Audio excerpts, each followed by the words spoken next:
Herkese merhaba arkadaşlar. Kanalıma hoş geldiniz. Ben Nazmiye Dikmen.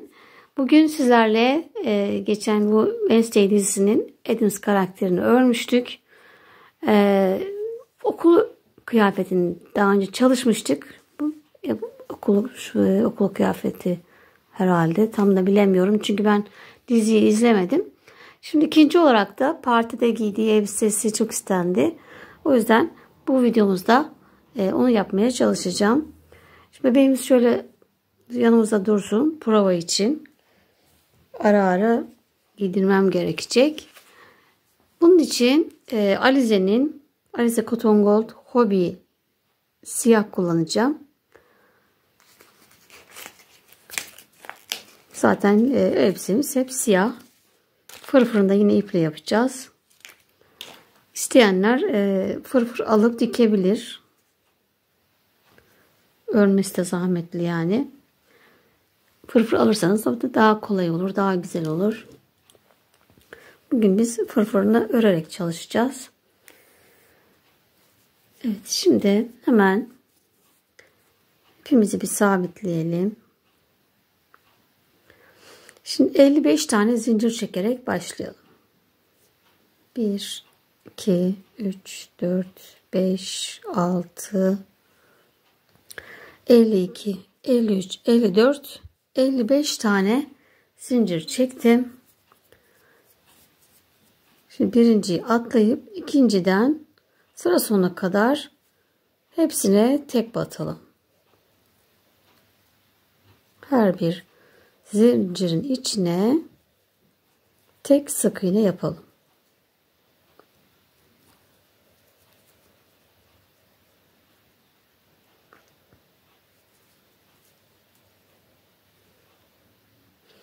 Evet, birinci sıramızı tamamladık. 54 tane sık iğnemiz oldu. Şimdi ikinci sıradayız. Bir zincir çekip dönüyoruz. Ve öndeki tek kattan öreceğiz. Yine hepsine tek batalım.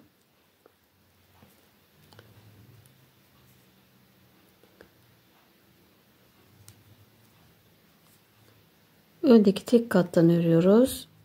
Yani FLO'dan diğer katına fırfır yapacağız.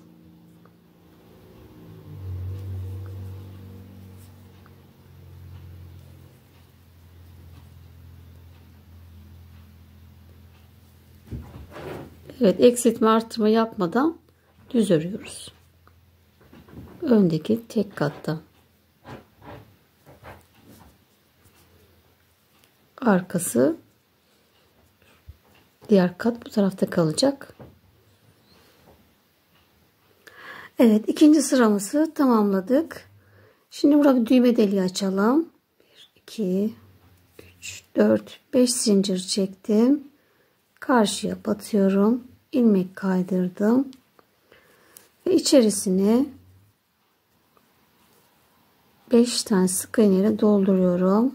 3, 4, 5, 6 da olabilir. Boşluğu da doldurdum, 6. Şimdi kol yerlerimizi ayıracağız elbisemizin. 8 tane sık iğneye tek batalım. 1, 2, 3, 4, 5, 6, 7, 8, 7 tane zincir çekiyoruz. 1, 2, 3, 4, 5, 6, 7 zincir çektim. Şimdi 10 tane atlıyoruz. Omuz kısmını. 1, 2, 3, 4, 5, 6, 7, 8, 9, 10. 11.'ye battım. Şimdi bu 1 oluyor. 1. Toplam 18 tane tek batalım. 2, 3, 4, 16, 17, 18 tane tek battım. Tekrar 7 zincir. 1, 2, 3, 4, 5, 6, 7. Yine 10 tane atlıyoruz. 1, 2, 3, 4, 5, 6, 7, 8, 9, 10 ve 11.'ye battım. Şimdi burayı da 8 tane tek batıyoruz. 1, 2, 3, 4, 5, 6, 7 ve 8 tane tek battık ve 3. sıramızı bitirdik. Kol yerlerimizi ayırdık. Şimdi bir bakalım. Giydireyim ben. Ne kadar alt kısımda arttırma istiyor mu? Bakalım.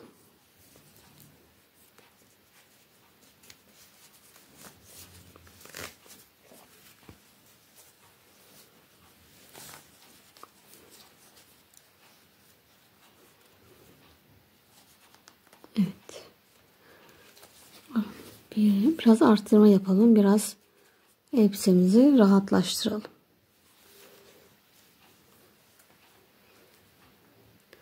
Evet, şimdi 4. sıradayız. Bir zincir çekip dönüyorum. 6 tane tek batıyorum. 1, 2, 3, 4, 5, 6, bir arttır. Tekrar 6 tek. Zincire geldim. Zincire de her birine tek batıyoruz. 1, 2, 3, 4, 5, 6, bir arttır.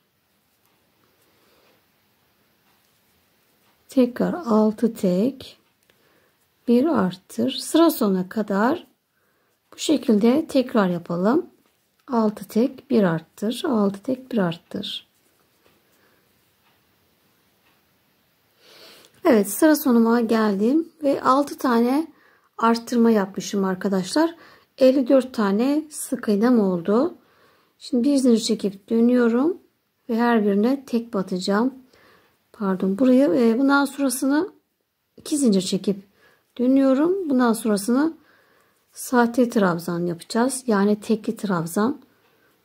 Tığımın üstüne bir kere alıp batıp çıkıp üçünü bir kapatıyoruz. Batıp çıkıp üçünü bir kapat.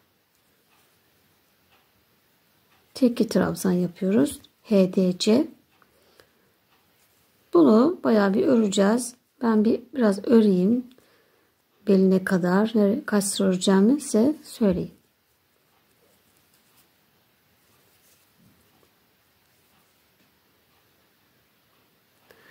Evet, toplam 10 sıra eksiltme artırma yapmadan düz ördüm.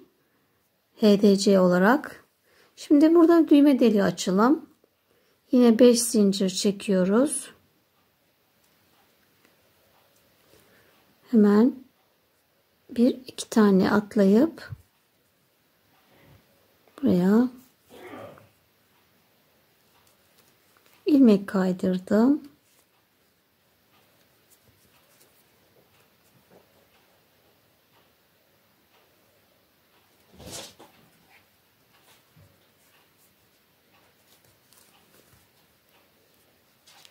Bir zincir çektim ve içerisine 5 veya 6 tane sık iğne yapıyoruz. 2, 3, 4, 5, 6 tane sık iğne yaptım ve ikinci düğme deliğimi oluşturdum.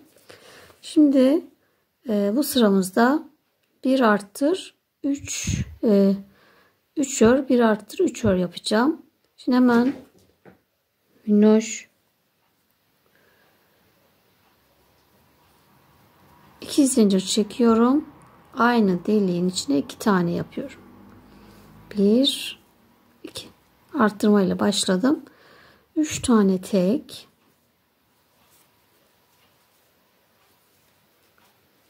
bir arttır, 3 tek,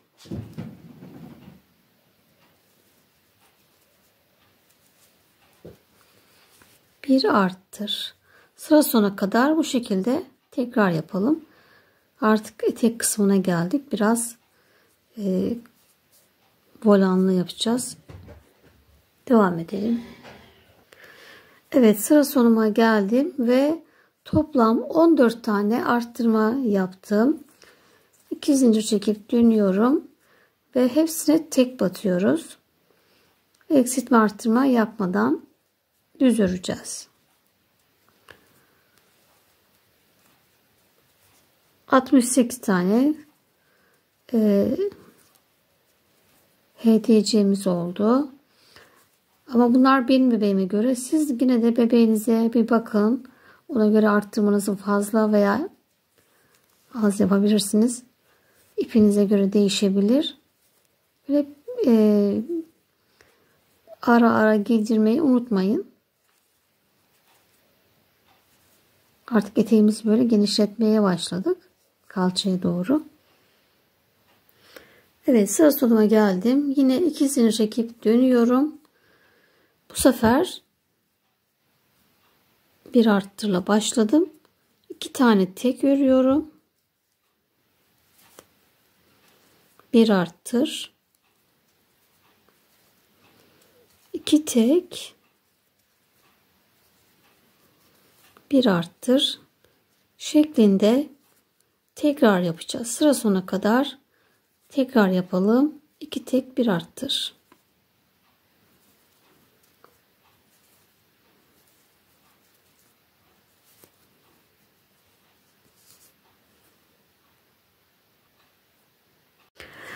Evet, 17. sıra sonunda 92 tane ilmeğe ulaştım ve ondan sonra 13 sıra eksiltme arttırma yapmadan düz ördüm. Yine HDC olarak yani tekli trabzan yaptım. Şimdi ben ipime göre çalışacağım. 50 gram ipimi yeteceği şekilde öreceğim. Siz de kendi ipinize göre daha 100 gram ipiniz varsa daha uzun yapabilirsiniz. Bu tamamen size kalmış. Ben şu an size gidişatı gösteriyorum. Normaldeki, orijinalindeki karakterin elbisesi uzun. Ama bizim maliyetimi yükseltmek istemiyorum. İpim 50 gram. Daha fazla aşmak istemiyorum. Burada bırakacağım.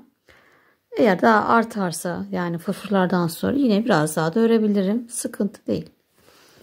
Şimdi burada artık ipimi koparıyorum ve fırfırlara geçeceğim. Şöyle bunu da saklayalım. Düğme deliklerini de yapalım yine aralarda. Şurada yapmadım ben, artık böyle kalacak. Unutmuşum yani.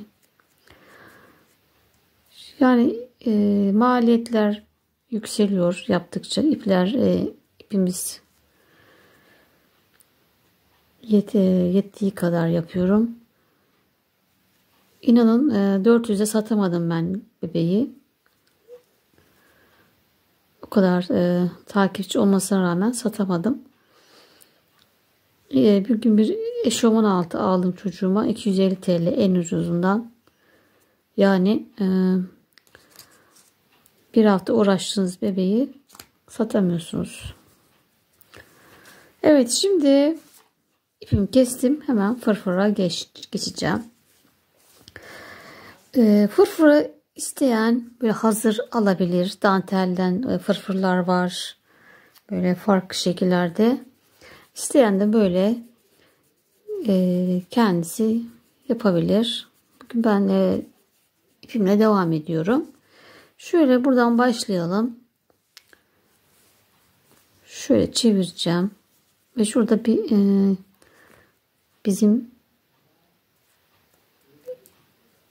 tek katlarımız var biliyorsunuz. FLO'dan örmüştük. Ve burada da tek katlarla örmek için yer hazırlamıştık zeminini. Şimdi ipimizi sabitleyelim. Şimdi baştan bir takalım. İlk birinciye takıyorum.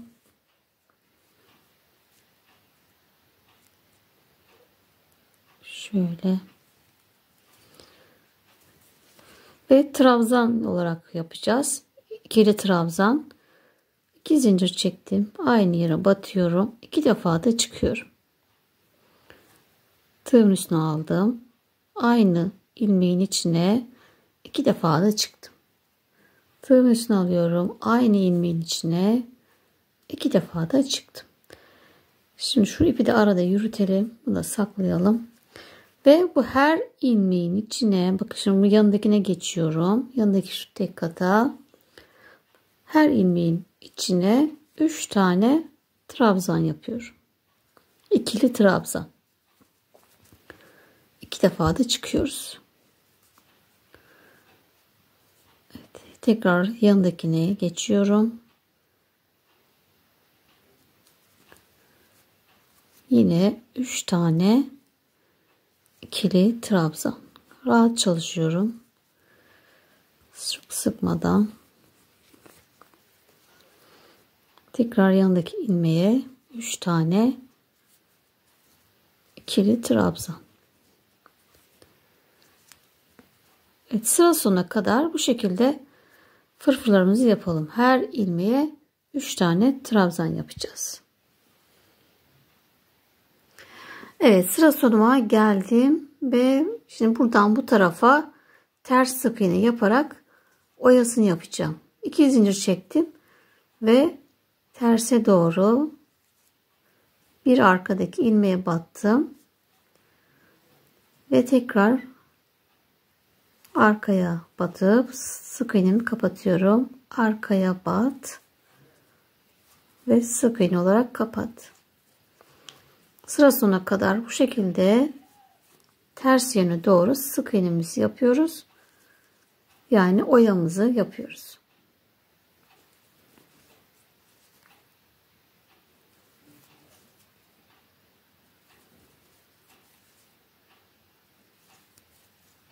Evet, böyle pıtır pıtır bir oyamız oldu. Evet, sıra sonuma geldim. Bir zincir çekip ipimi kesiyorum. Yine ipimizi arkadan gizleyeceğiz. İsterseniz daha böyle yoğun bir fırfır istiyorsanız bir kat daha bir alt sıradan şuradaki katlara batarak da yapabilirsiniz. Ben bir tane yaptım. Bir fırfır. Şimdi eteğe geçeceğiz. Eteği yapalım. Evet, ipimizi sabitleyerek başlıyoruz. En alt uçtan başlayacağım. Daha sonra bir atlayıp buraya, bir atlayıp buraya 3 kat yapacağım. 3 fırfır. Elbisenizin boyuna göre değiştirebilirsiniz. Şimdi şuradaki en son terste olan kalmıştı. Ters burası. Şurası düz ters. Ve şurada katlar var. Katlara batacağım. Şuradan başlayalım. 2 zincir çektiğim aynı yere batıyorum. Buraya yine 3 tane yapacağım. 2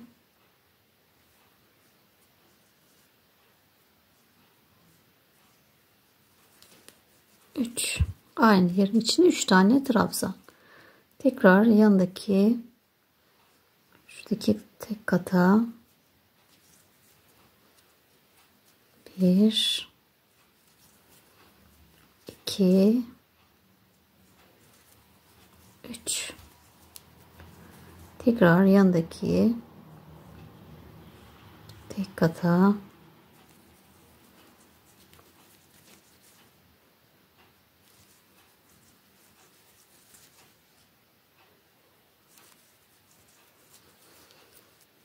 bu şekilde her bir ilmeğe tek batıyoruz. Şuradaki tek kata.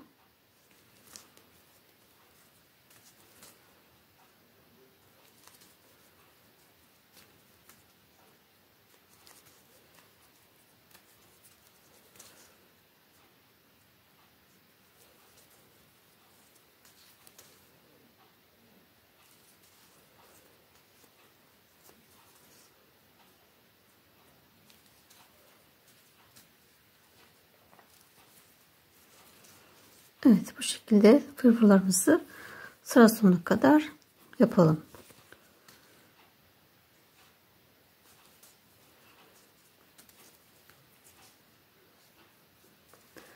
Bir ilmeğin içine 3 tane ikili trabzan yapıyoruz. Evet, sıra sonuma geldim ve tekrar 2 zincir çekip geri dönerek ters sık iğne yapıyoruz. Oyamızı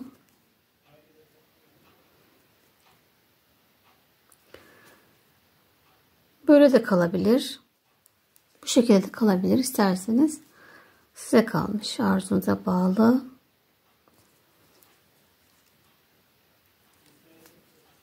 Evet, sıra sonuna kadar oyamızı yapalım.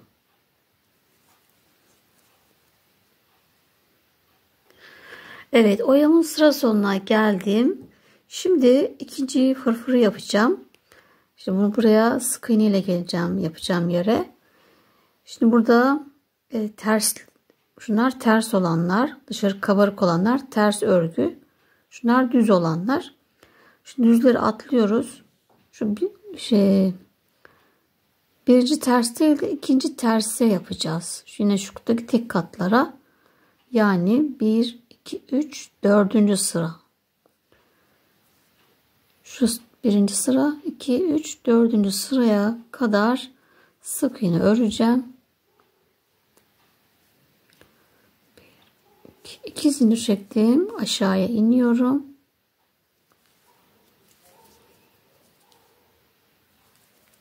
Ve her birine tek batıyorum. İpi koparmadan. Şimdi nereye gelmişim? Evet, daha gelmedim.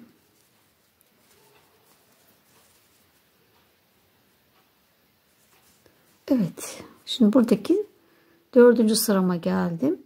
Buraya yine 2 zincir çektim. Şuradaki tek katlara yapıyoruz. Yine her ilmeğin içine 3 tane ikili trabzan. Hemen bakın, şurada bir tek katı var. Onlara yapıyoruz.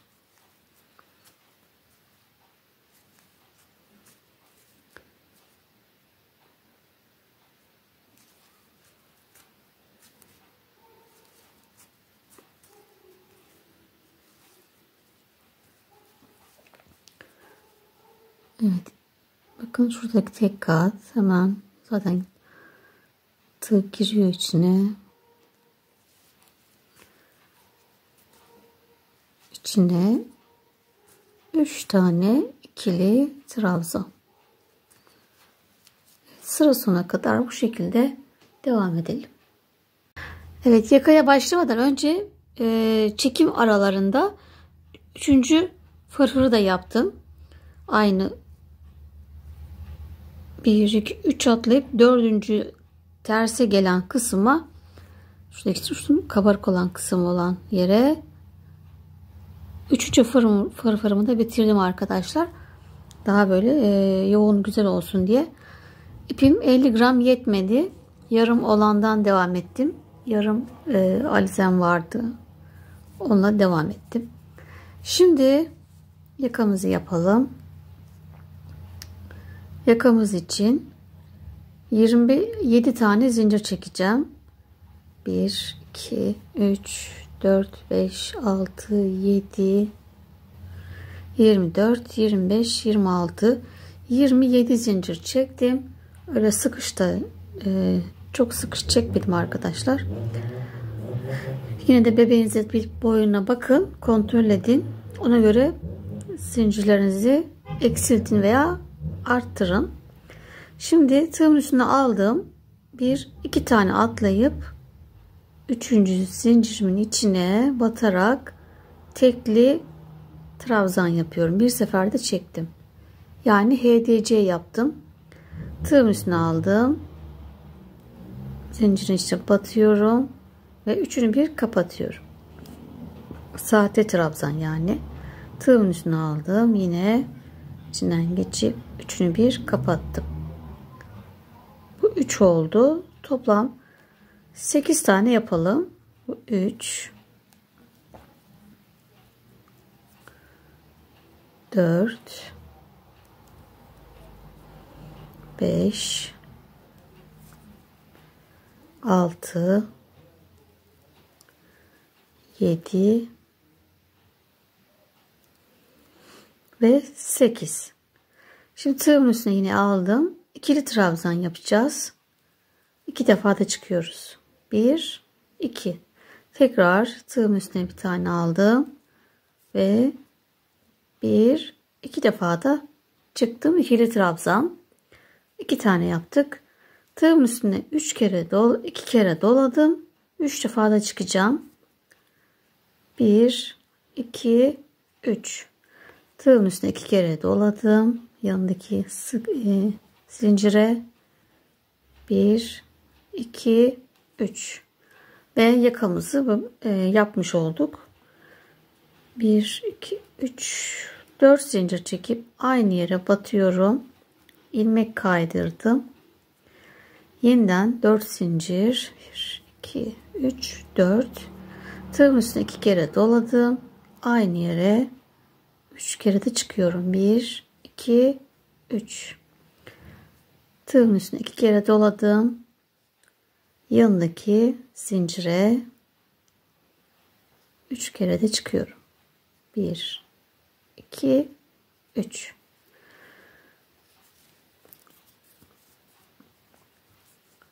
Şimdi tığımın üstüne bir kere doladım. İkili trabzan 1, 2. Bir kere doladım. Yine 1, 2. Bundan sonrasını 8 taneyi de tekli trabzan yapacağız. Sıra sonuna kadar hepsine tek batıyoruz. Ya tekli trabzan yapıyoruz. Sahte trabzan. Ve yakamızı bitirmiş olduk.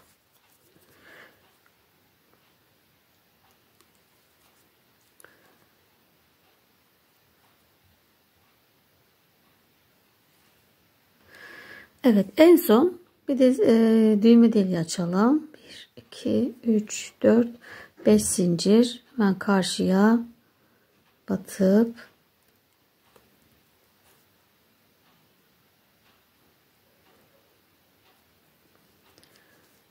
ilmek kaydırıyorum ve içerisine sık iğne ile dolduruyorum. 5 olur, 6 olur, 7 olur. Yani zincire göre yaptıkça delik büyür. Büyümenize göre devam edersiniz. Ve en son ilmek kaydırıp ipimi kesiyorum. Ve yakamız bu şekilde yapmış olduk. Evet, yakamız bu şekilde tamamladık. Ben şimdi toplu iğne ile şimdilik tutturacağım. Dikme işlem. Bunları daha sonra yaparım boş şeyinde. Şöyle üzerine yaptık.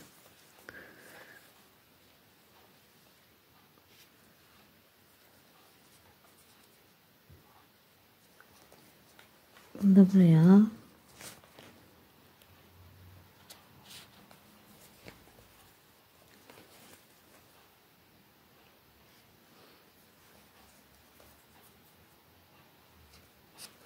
Evet, elbisemizi tamamladık. Yakası bu şekilde. İsteyen buraya tül dikebilir. Ya da böyle de bırakabilirsiniz. Bir de önünde kemeri vardı. Şöyle bir kemer için şöyle kolyemden çıkardım. Zincir halkasını buraya toka niyetine koyacağım. Ve şimdi buna ince bir kemer örelim. Evet, zincirimizin iki ucundan öreceğiz. Şöyle ipimi taktım. Şu ipi de arada yürütelim. 1 2 3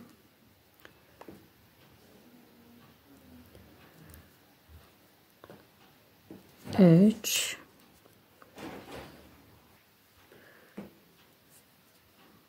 4 ve 5 tane sık iğne yaptım. Bir zincir çekip dönüyorum. Yine bu taraftan bunu da bir de yine arada yürüteceğim. Örerken bunu da örelim.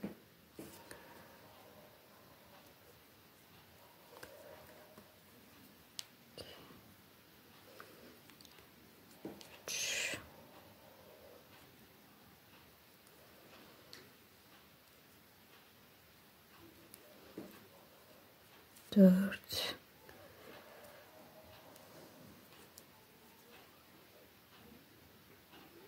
Dört de yeterli olmuş aslında. 5 kalın olacak gibi. Şöyle 4 yapalım.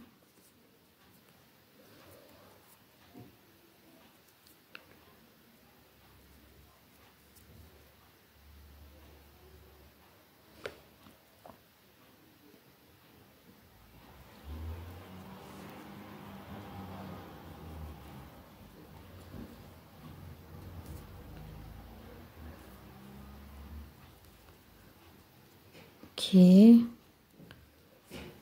3 ve 4.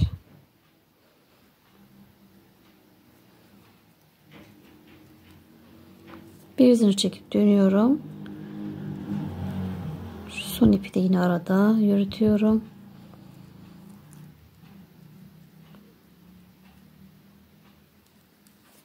Evet, böyle kemerimizi belimizin bitene kadar, tam gelene kadar örelim. Bu şekilde bir zincir çek dön, 4 sık iğne öreceğiz. HDC de yapabilirmişiz. Yani sahte trabzan da yapabilirdik. Fark etmezdi yani.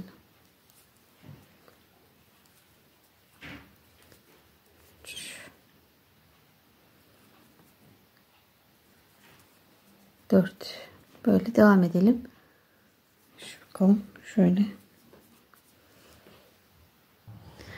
Evet, kemerimi toplam 18 sıra sık iğne gidip geldim.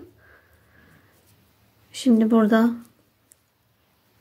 2 tane ilmek kaydırıyorum. 2 3 de olabilir. Şöyle kaydırdım ve zincir çekeceğim. Bu belimizi zincirle tutturacağım. Kemer buraya şeyimiz takma yeri olmadığı için bunun şuradan bu zincirle bağlayacağız arkadan. Elbiseyi çıkarabilmek için. Daha sonra 3 4 5 6 7 8 9 10 25 26 27 28 30 olsun bari. 30 tane zincir çektim ve ipimi kesiyorum. Şimdi bunun aynısını bu tarafa da yapacağım. Bu şekilde ve belimize takarken arkadan da bu zincirle bağlayacağız. Evet, şimdi zincirimizin bu tarafında bir ek yeri var. Buradan tabii ki ipten içinden geçmiyor, çıkıyor. O yüzden de şöyle bir bantla ince kestim. İnce bir şekilde kesip burayı bantladım. Şimdi artık bundan sonra rahatça yapabiliriz. Şöyle tekrar aynı devam ediyorum.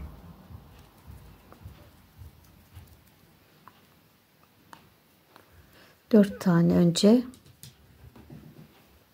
yapıyoruz.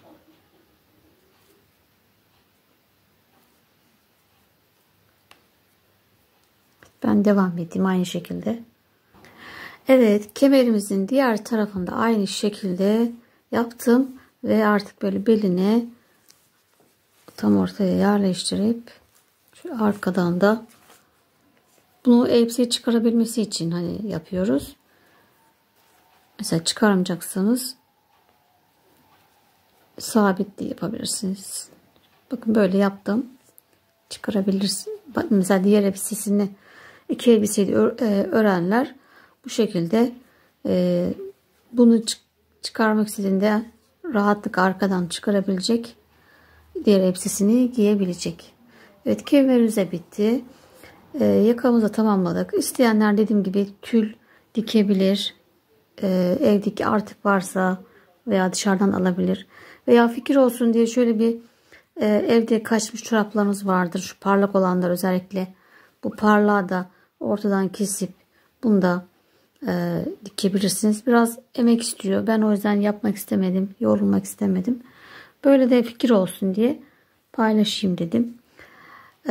Şimdi saçımız kaldı. Saçımız da zaten bu şekilde yapılıyor saçı. Yani iki yönlü yine aynı yapacaksınız. Şunu buraya sadece tutturacaksınız. Şimdi bunu da buraya. Bunları tokayla yapabilirsiniz. Buraya dikebilirsiniz. Yani eğer sadece bu modeli yapacaksanız buraya bunu dikin. Sabit kalsın. Eğer böyle iki elbiselik kullanmak istiyorsanız çıkarıp bir gün birini o yüzden o zaman siyah tokalar var. Onlarla da tutturabilirsiniz iki tarafından. Şu ben toplu elle böyle tutturdum. Böyle bile duruyor yani. Evet. Bebeğimizin sonuna geldik. İkinci elbisemizi de bitirmiş olduk. Gayet hoş, güzel bir elbisemiz oldu. Dediğim gibi elbisenin uzunluğu size kalmış. İpinize göre kalmış. İpim benim var. Bol derseniz 100 gram daha da aşağıya uzun yapabilirsiniz. O zaman tabii şu kısmı daha aynı şekilde düz öreceksiniz. Fırfırları da kendinize göre ayarlayabilirsiniz. Evet. Videomuzun sonuna geldik. Yeniden görüşmek üzere arkadaşlar. Kendinize iyi bakın. Hoşça kalın.